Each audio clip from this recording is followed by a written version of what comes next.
The 1, 5, 9th aspect of nakshatras are important to consider, and we'll tell the rules of why it is so. You'll find out in a minute. Check your ascendant. Number 1, ascendant angle, the cusp of your ascendant, whatever planet is close to the ascendant, especially if it is Rahu, Ketu or Jupiter are close to that cusp, close to your ascendant angle. That's the first rule. Number 2, if Rahu or Jupiter are your Atmakaraka, we shall speak about this much later on. Number 3, if Rahu and Ketu are in 1-7 axis, the first and the 7th axis. Number 4, if other planets are in conjunction with Rahu, Ketu or Jupiter in specific nakshatras, the focus being on specific nakshatras. And we'll deal with all the 9 types of nakshatras here, really.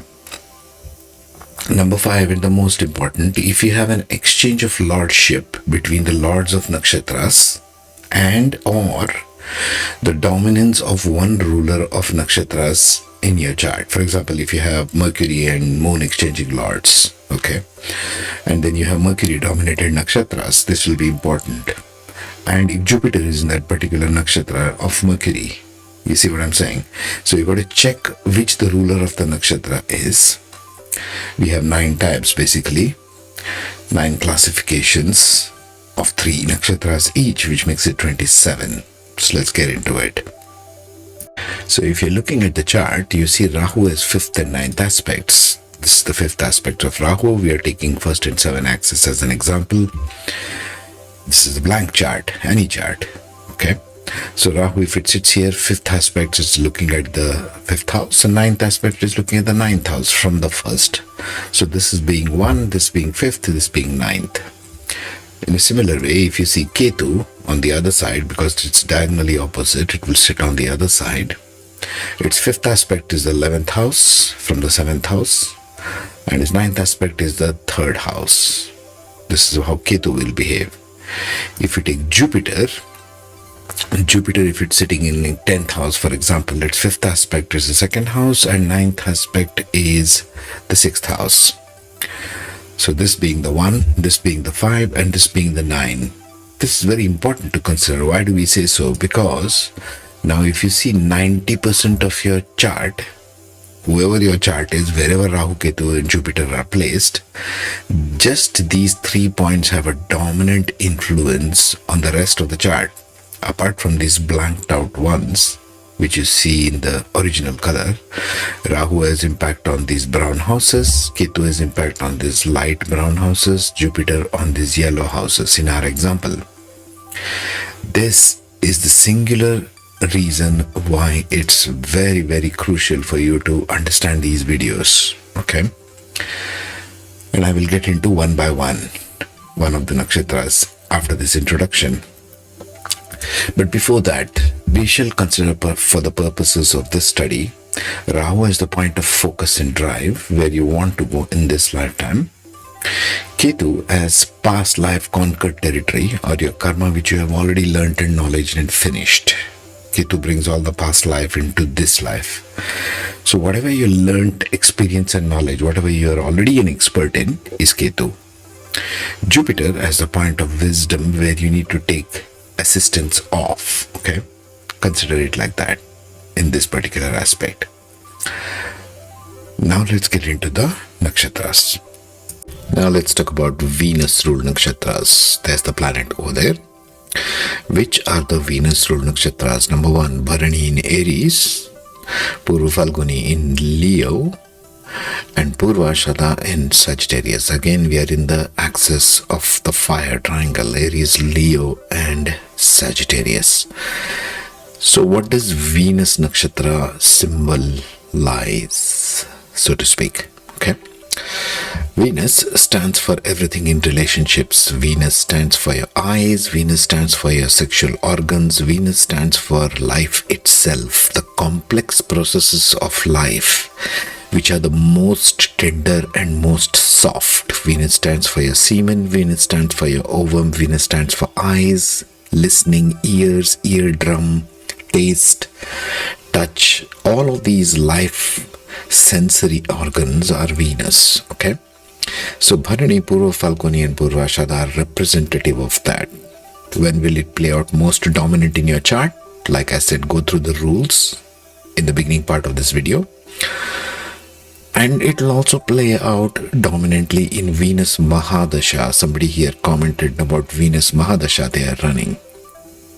So Venus Mahadasha's 20-year period, 6.33 years approximately of every nakshatra here you will go through the characteristics of Bharani, characteristics of Purva Phalguni, and characteristics of Purva Ashadha 1, 5 and 9. Okay, so in the first pada, as you can see, it goes into Leo in all three counts, right? It's a common trait. Going into Leo in Navamsha in first pada, going into Virgo in the second pada. If it goes into Leo in the first pada, it's dominant, as in the relationships will be more sun-like, wanting dominance, wanting power, wanting control, more focused on children in their relationships, everything to do with Venus relationships. But now in Navamsha it transcends, right? In Virgo it will become very practical going into Navamsha second pada. Let's jump into the second pada. So it's in Virgo. Now Virgo is more to do with practicality. Virgo is more to do with routines. Virgo has more to do with criticism, the sixth house, daily work, fights within relationships. We are talking about Venus. In the third pada, it will go into Libra. So it will all be about balancing act of relationships. Okay, Navamsha in the third pada of Bharani, Purva Phalguni and Purva Ashadha goes into Libra. So it's more about the seventh house. It's more about balancing with relationships. Very dominant here because Libra is about relationships. Yes.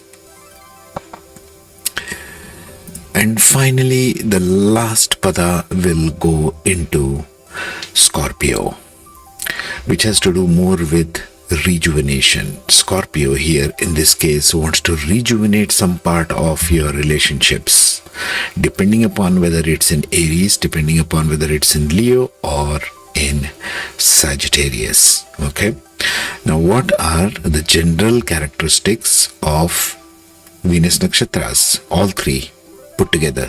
Let's see. Now what are the general characteristics of Venus Nakshatras? Bharani, Purva Phalguni and Purva Ashadha. Well, Venus, like I told you, has everything to do with life, everything to do with your senses, everything to do with your reproductive organs, the one which gives life actually, where we are all born from, the womb in Bharani Nakshatra in this case, for example. But they come in with a certain karmic imprint. So if you have Jupiter, Rahu or Ketu sitting in the vertex of this white triangle that you see, what are the general characteristics we can hope for? Well, number one, you have to be extremely focused, disciplined in order to get things done in life. They can drift around a lot, Venus Nakshatras, and never get anything done. They lack focus. Okay, you need to get really disciplined and focused if you are Venus Nakshatras, Rahu, Ketu or Jupiter in these, or having a Venus Mahadasha. Food, relationships, maintaining grace, house and comforts becomes your focus, especially in the Mahadasha. Because Venus stands for the second house as well as the seventh house. Yes, the second house is of food, everything you consume, your speech, your relationships, your family. Maintaining grace, luxury in your house, comforts, all the things that Venus signifies. And at the same time, they have to have energy to wage a war on everyone. Venus can be like Lord Parshurama, right? He wiped out 21 generations of all Kshatriyas simply because they were too egotistical. Venus does not like too much ego. They are very tender. They want the shine on life. So they can become very critical, these people. Yeah, you got to be careful about that part. Complain about everyone all the time. This is not right, that is not right. The interior decoration is not very well placed. I need this kind of a paint in the house. Waging a war, especially with your spouse, for example. Number two, They need things to be in extreme order, always have relationships issues. Venus stands for relationship because it's the significator of Libra, 7th house. So if Rahu, Ketu, Jupiter are placed on this vertex, your focus will be on these three areas and the life lessons there. Number 3, they will do all things for you, but will spoil it with communicating it wrong. Venus is not Mercury. They does not know how to communicate properly. Doing things wrong way, saying things the wrong way. Even saying things like I love you the wrong way. You see what I'm saying? They goof up communication. Although they will do all the right things for you. Venus is caring. Venus is 2nd house, family. The thought process of Venus Nakshatra is centered around everyone should respect me. Into brackets, that's the most important. For what I possess, Venus is your possessions.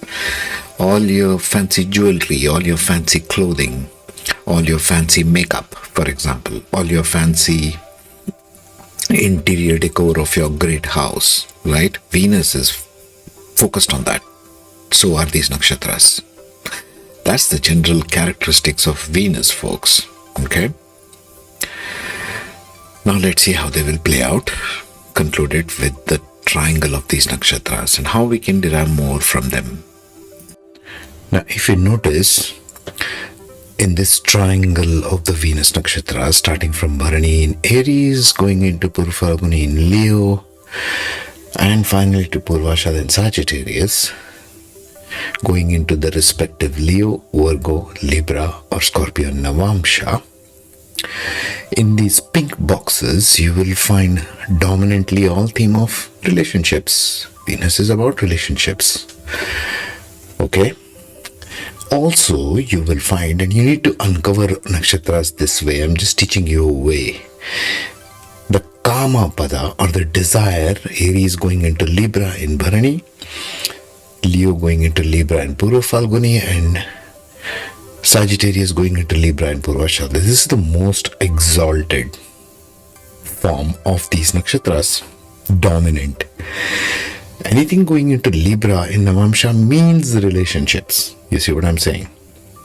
In Aries, it's the initiating of good relationships. In Leo, it will be maintaining of good relationships, starting, romance, 5th house. Purva Phalguni is about that. In Sagittarius, they might not have any relationships, and we shall see this and how this plays out, yeah? So, if you are running Venus 20-year Mahadasha, this is dominant, you will go through Bharani, Purva Phalguni and Purva Ashadha. Or, if Rahu, Ketu and Jupiter are sitting in the vertex of this triangle, that's the code. Quickly going through Bharani.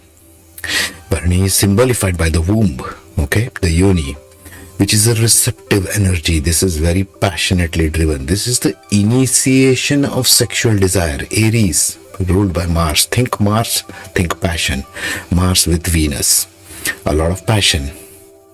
A lot of internalizing, cleansing, rebirthing through life. Okay? Especially if it is Aries going into Scorpio, for example. Scorpio is 8th house, is transformative. The last pada of each one of these. Okay? Follow me here. Also, Aries loves to fight. It's Mars kind of energy. It's fighting for social causes, social reformers. Straight and blunt approach. Virgo. They are unpredictable. They have jealousy, judgmental, unusual life. Okay? Unusual kind of jealousy, especially in Scorpio. It's a very jealous kind. Life lesson. In Bharani, Venus says, keep respectable boundaries. Don't blabbermouth everything that goes on, Bharani. Because it's about relationships like we saw. And if you bugger it up, you're the one to blame. Bear restraint in order to protect. Holding burden with responsibility in order to deliver. What does this code say?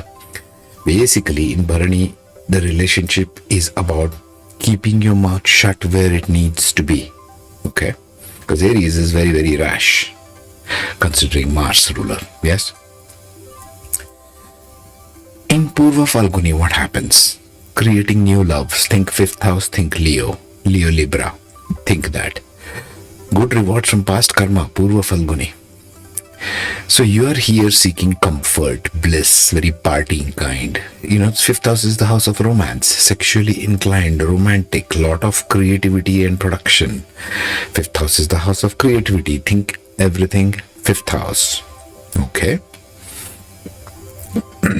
Overindulgence, vanity. 5th house is the house of fame. Lazy nature, Leo. Okay? Prone to addictions and many sexual partners. 5th house, love affairs, relationship issues, fault finding, nitpicking. Can be in Pada 3 especially, or even in Pada 2. Going into Virgo is nitpicking. Strong connection to children. Once again, Leo. Yes, they can make great parents. They have special creative talents. Again, the life lesson is trustworthiness is the best fruit in a relationship. Establishing trust. Purva Phalguni. Moving forward into Purva Ashadha, what do you think is going to happen? Now it's moved into the house of Sagittarius, Jupiter, which has nothing to do with relationships. Jupiter is very bad with relationships actually. It's only interested in wisdom, making procedures, rules, guidelines, that kind of a thing. So in Purva Ashadha, it is unstoppable through victory, easy going. Think 9th house. You're gifted with some luck. It's called Bhagyasthan, which means your luck. You have to find your own path in life. You have unconventional approach. You chase high ideology and focus on progress. Think Jupiter, think 9th house. Okay? Pleasant nature, flamboyant. Jupiter can be very flamboyant, very egotistical. Difficult or no relationships. See there? See what I'm saying? This is difficult for Venus to position to be in. They might get out of relationships. They might be divorced, single. Might be that they don't want anything to do with relationships in this life. They have analytical ability, emotional roller coasters, life lesson. They want to bring that learned lesson from Venus, Jupiter, to have emotional enthusiasm to build teams for victory. It's almost like they're trying to bring out the Jupiterian wisdom from Bharani through Purva Phalguni now towards others. You might say having an emotional relationship with the masses, Purva Ashadha. That's what it desires. So if you're going through a 20-year period of Venus Mahadasha, you will play out Bharani, Purva Phalguni and Purva Ashadha.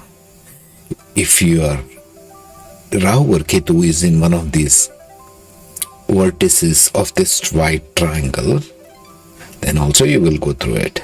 If it's Jupiter, then you will bring wisdom from it. Next, let us see the Sun Nakshatras and what fruits they bring. What is the signature of Sun Nakshatras? Meanwhile, take care, be safe, comment if you find something in your chart, and have a good day.